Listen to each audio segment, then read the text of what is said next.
بسم اللہ الرحمن الرحیم۔ Dear views, Rana Sohail Global Post کے ساتھ ٹورانٹو سے حاضر خدمت ہے۔ اس وقت ٹورانٹو کے اندر ہمارا جو ٹیمپریچر ہے -11 جا رہا ہے، فیلز لائک 21 -21۔ تو عام ہے، یہ کچھ اس طرح کا نہیں۔ اگر ونڈ نہ چلے، ہوا نہ چلے تو یہ ٹیمپریچر اتنا مائنس کچھ نہیں کہتا۔ اور ویسے بھی جب آپ مائنس ٹیمپریچر والے ملک میں رہنا تو پھر اسے ڈرنا کیا۔ تو آپ نے آپ کو عادی کرنا چاہیے یہاں کی گرمی کا بھی، سردی کا۔ اور وہی لوگ کامیاب رہتے ہیں جو کہ موسم کے ساتھ اپنے آپ کو ایڈجسٹ کر لیتے ہیں، دنیا میں ہر جگہ۔ میرا مطلب موسم سے مراد حالات کے ساتھ اپنے آپ کو ایڈجسٹ کر لیتے ہیں۔ چلیے جی، اب پاکستان کے بارے میں بات کرتے ہیں۔ بڑا شور پڑا ہوا کہ جناب بڑا خط لکھا، پہلے تو ایک وہ 300 سم تھنگ پیجز کا خط لکھا چیف جسٹس کو۔ اتنا لمبا خط کتاب لکھی جاتی ہے؟ بہرحال وہ بھی بے فائدہ، بے سود۔ کیا صرف ایشو بنایا نا ایک؟ اب ایک اور خط لکھ دیا انہوں نے، آرمی چیف کو خط لکھا جناب، جس سے بات ہی نہیں کرنی، جن کو پسند ہی نہیں کرتے، جو غلط آدمی ہے، جو پتہ نہیں غلط طریقے سے آیا ہے، اور اسی آدمی کو خط لکھ رہے ہیں۔ اور اس خط میں کیا لکھنا ہے کیا نہیں، اوپن خط ہے۔ اوپن خط یہ ہوتا ہے کہ جناب ایک چھاپ دیا جاتا ہے، ضروری نہیں کہ اس بندے کو ملے پبلک تک ملنا چاہیے۔ یہ پروپیگنڈا کا ایک پرانا ٹول ہے، اوپن لیٹر۔ تو آج کل تو اوپن لیٹر کی شاید ضرورت نہیں ہے، کیونکہ آج کل تو اتنے اور میڈیمز آ گئے ہیں، یا ٹک ٹاک سے آ جائیں آپ، یوٹیوب سے آ جائیں آپ، دوسروں سے آ جائیں، یہ ایکس اور پتہ نہیں ٹویٹر وغیرہ سارا کچھ۔ لیکن وہ کیوں لکھا گیا؟ لکھا اس لیے گیا کہ کور کمانڈر کانفرنس جو ہے نا جی، اب کور کمانڈر کانفرنس تقریباً ہر مہینے ہوتی ہے، یا 2 مہینے بعد بھی ہو سکتی ہے، کہ اس کا ٹائم فکس نہیں ہوتا کہ کب ہونی کب نہیں ہونی۔ وہ جو ایشوز ہوتے ہیں ملک کے، یا انٹرنیشنل ایشوز یا فوج کے ایشوز، اس پہ بات کی جاتی ہے، سارے کور کمانڈرز بیٹھتے ہیں۔ تو پوچھنے کی بات یہ ہے کہ یہ تو بڑا سیکرٹ ہوتا ہے کہ کب کہاں پر کور کمانڈرز کانفرنس کال کی گئی ہے۔ یہ صرف کور کمانڈرز ہی کو پتہ ہوتا ہے، کیونکہ یہ اور لوگوں کو نہیں پتہ ہوتا کہ کس جگہ پر کنوین ہو رہی ہے یہ میٹنگ۔ چاہے ہوتا بھی ہوگا تو بڑے محدود لوگ ہوتے ہوں گے۔ تو خان صاحب کو جیل میں بیٹھے کیسے پتہ چل گیا کہ یہ کور کانفرنس ہو رہی ہے؟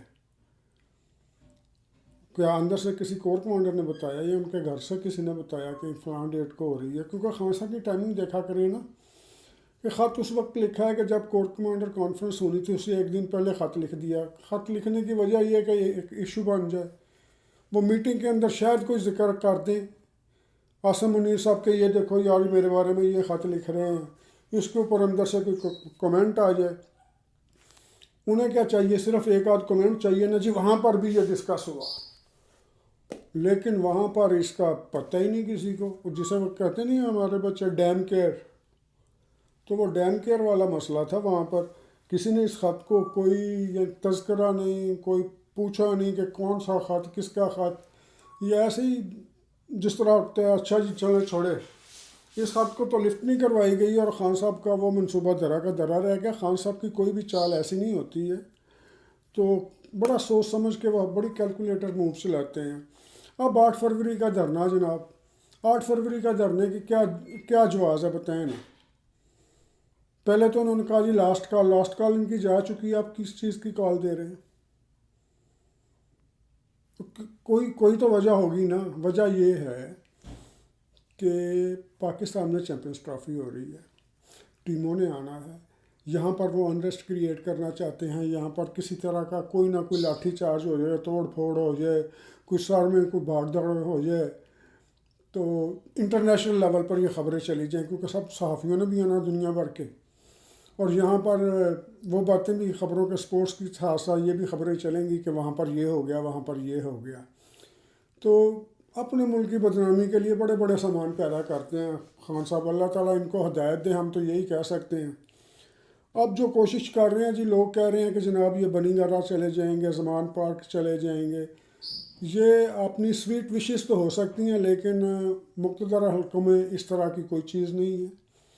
انہوں نے یہیں پہ رکھنا ہے. اور دوسرا یہ جو کہہ رہے ہیں جی مذاکرات، یہ مذاکرات نہیں، یہ صرف عوام کو یہ بتانا چاہ رہی ہے اسٹیبلشمنٹ کہ جو آدمی اتنی کھپ ڈالتا ہے کہ میں مذاکرات نہیں کروں گا، وہ بھی مذاکرات مانگ رہا ہے اب. تو یہ خان صاحب کو جو ہے نا جی ڈسکریڈٹ کرنے کے لیے یہ ساری چیزیں ہو رہی ہیں، اور خان صاحب اس ٹرائب میں آئے ہوئے ہیں. ایک طرف آپ کہتے ہیں میں اس کو مانتا نہیں، دوسری طرف ان سے مذاکرات کرتے ہیں، ٹیمیں تشکیل دیتے ہیں. اور تیسرا ایشو تھا وہ علیم گنڈا پور کا، اس سے 8 کروڑ مانگ لیے جناب. 8 کروڑ دو جلسے کے لیے، 8 فروری والا جلسہ ثوابی میں کرنا ہے. بہت بڑی انڈسٹری ہے، بڑا کاروبار ہے یہ، ویری گڈ بزنس. اگر ایک جلسے کو آرگنائز کرنے کے لیے 8 کروڑ لگتا ہے تو کتنے جلسے کیے ہیں خان صاحب نے؟ تو وہ 8 کروڑ آتا کہاں سے اور لگتا کتنا ہے، باقی کدھر جاتا ہے؟ تو یہ آپ پوچھئے نا ان سے، میں تو نہیں پوچھ سکتا. آپ نے ان سے پوچھیے، آرگنائزر سے پوچھیے کہ بھی ان کا کوئی حاصل جمع کچھ ہے، آپ کو حاصل وصول ہے کچھ بھی نہیں ہے. اس کا مطلب سیدھا سیدھا کمائی پروگرام. اور ساتھ یہ ادھر جلسہ اناؤنس ہوتا ہے، ادھر فنڈ اناؤنس ہو جاتا ہے جی فنڈ دیں فنڈ دیں فنڈ دیں. لوگ بڑے مزے سے فنڈ دے دیتے ہیں. اور اس میں بتایا جاتا ہے کہ اندرونی حلقوں سے پی ٹی آئی کے بڑی کمی ہوئی ہے اس میں.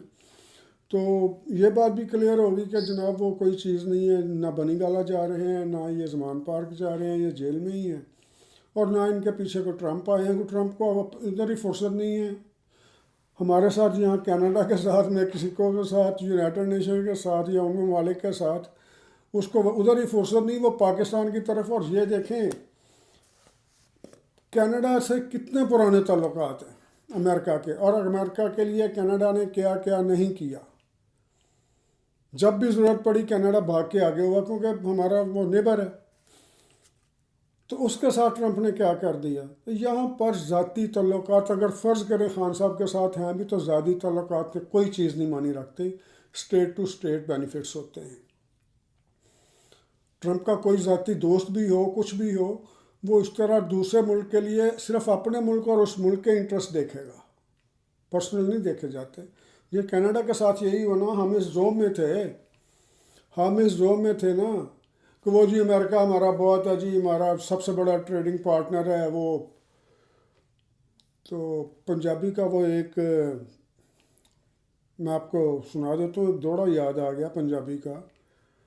مان بڑا سی یار بتھیرے، کینیڈا کے حوالے سے بات کر رہا ہوں کہ مان بڑا سی یار بتھیرے، لوڑ پئی تاں چانن ہویا، لوڑ پئی تاں چانن ہویا، کپ ہنیرا چار چفیرے. مان بڑا سی یار بتھیرے. تو آپ یہ مان نہ کریں کہ آپ کے یہ دوست ہے. اس کے اندر یہ کہا گیا کہ آپ بڑا وہ زوم تھا آپ کو کہ میرے بڑے دوست ہیں، لیکن جب ضرورت پڑی تو کوئی بھی دوست نہیں تھا، ہر طرف اندھیرا ہی اندھیرا تھا. تو یہ چیز اب کینیڈا پہ بھی یہاں ہو گئی ہے. کینیڈا کو سبق آ گیا. کینیڈا اتنی مدت، اتنی دیر ان کو جناب $85 پر بیرل والا جو تیل تھا ہمارا، ہم 65 پہ دیتے رہے، $20 کم دیتے رہے ان کو. اور کتنے بلین ڈالر جاتا تھا؟ یہ میں لکھا جی $128 بلین سالانہ. تو دیکھیں کتنا پیسہ ان کو ہم نے چھوڑا ہے. ان کے لیے جب بھی کوئی ضرورت پڑی ہم نے ان کے لیے کام کیا. ان کے پچھلے دنوں چلیں وہ تو انسانی بنیادوں پر کرتے ہیں نا جی، جنگلوں میں آگ لگی تو کینیڈا کیسے گیا، اور باقی ان کی آٹو انڈسٹری ہم یہاں پہ بیٹھ کے چلا رہے ہیں. تو اب کینیڈا جیسے ملک کو بھی پتہ چل گیا ہے کہ جناب نہیں، اپنا کام خود کرنا ہے، ڈیپینڈنٹ نہیں رہنا کسی کے. ویسے ہمیں تو یہی کینیڈا کو کہا جاتا رہے نا جی، آپ دیکھیں جی آپ بنائیں ہمارے لیے تو ادھر آپ کے لوگ بھی کام کریں گے، ہمارے بھی سستا پڑے گا، یہ چلے گا. اب کینیڈا جو ہے اپنی انڈسٹری لگائے گا. کینیڈا کو اپنی انڈسٹری، آٹو انڈسٹری لگانی چاہیے. کینیڈا کو وہاں سے نکال کے جدھر سے تیل نکلتا ہے ان علاقوں سے ڈائریکٹ اپنا پائپ لائن لے کے جانی چاہیے، تاکہ کوسٹ تک چلی جائے، یہاں کے سالے سمندر تک چلی جائے. وہاں پر جا کے یہ ہم تاکہ دوسرے ممالک کو مارکیٹ ویلیو پہ ہم بیچیں. تو کینیڈا میں دیکھیں امریکہ سے کئی گنا زیادہ خوشحالی آتی. ہم تو اسی زوم میں رہیں کہ دوستوں کو پالتے رہیں، اور دوستوں نے آگے وہ ڈنگ مارا کہ جو ٹیرف لگا دیا. اب سامنے سے ادھر سے بھی ٹیرف لگا تو اب جناب 30 ڈیز کا پاز کر دیا ہے. یہ 30 ڈیز کا پاز کیا ہے؟ ایک تلوار لٹکا دی ہمارے سر کے اوپر کہ میں کسی بھی وقت لگا سکتا ہوں. بھی آپ کسی وقت لگا دیں گے، ہم بھی کسی وقت لگا دیں گے. تو یہی ریکویسٹ کرنی تھی کہ ہمیشہ پرسنل انٹرسٹ کی بات کریں. جو بندے سوچتے ہیں وہ پرسنل انٹرسٹ سوچتے ہیں, جو ملک سوچتے ہیں اپنے نیشنل انٹرسٹ سوچتے ہیں. اس زوم میں نہ رہیں کہ آپ کے ٹرمپ کام آ جائے گا, فلانا کام آ جائے گا. جو کسی نے کرنا ہے اپنے زور بازو پہ کرنا ہے. اور اللہ کا شکر ہے کہ کینیڈا کو جو وہ پنجابی کا جواب تھا نا کہ جب اس نے ٹیرف لگایا ہے, تو میں نے ایک ون لائنر ڈالا تھا, سودا ایکو جیا. تو جب تک آپ کسی کے برابر کا جواب نہیں دیں گے, اس وقت تک کسی کو راستہ سمجھ نہیں آئے گا, سیدھے راستے پہ نہیں آئے گا. تو ٹرمپ صاحب کا بات سمجھ آ گئی ہے. 25% لگایا تو 25 کے جواب میں 25 لگا, 30 لگائیں گے 30 کے جواب میں 30 لگے گا. اور تھینکس ٹو ٹرمپ صاحب کہ ہمارے کینیڈا کو بھی جگا دیا اور باقی دنیا کو بھی جگا دیا. تو سمجھ رہے تھے کہ امریکہ بڑا سکا ہے ان کا. تو اب تو یہ ہے کہ کیا اسے کہتے ہیں جی کہ کبڑے کو ٹانگ ماری اور کبڑے کو اس کا کب نکل گیا. تو اب کینیڈا کا کب نکل گیا ہے. Thank you very much Mr Trump, blessing in disguise. تو اس کے ساتھ ہی اجازت دیجیے, انشاءاللہ اگلے ولاگ میں حاضر ہوں گے. بہت شکریہ.